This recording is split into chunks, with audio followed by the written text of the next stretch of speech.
At first sight, the Beechcraft King Air 350 stands out from its counterparts due to its sheer size. With a 58-foot wingspan, the King Air 350 handles turbulence and weather better than most turboprops. The King Air 350 cruises at 320 knots per hour. Like many jets, the King Air 350 boasts a common altitude in the mid-30s. With a range of more than 1,800 nautical miles and with the previous mentioned speed, the King Air 350 crushes the turboprop market.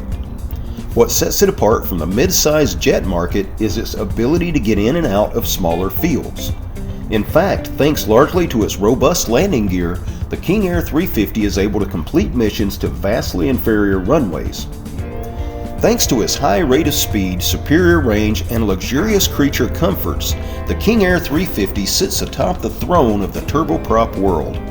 However, with similar performance numbers and operating costs being a fraction of the price compared to a mid-sized jet, the King Air 350 also makes for a stellar alternative to an expensive jet.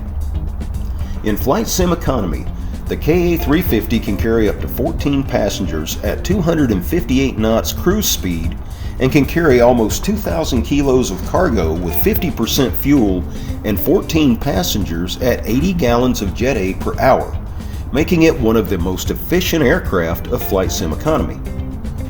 The Beechcraft King Air 350 is one of the most flown aircraft of flight sim economy, so we'll be running regular training features on this aircraft.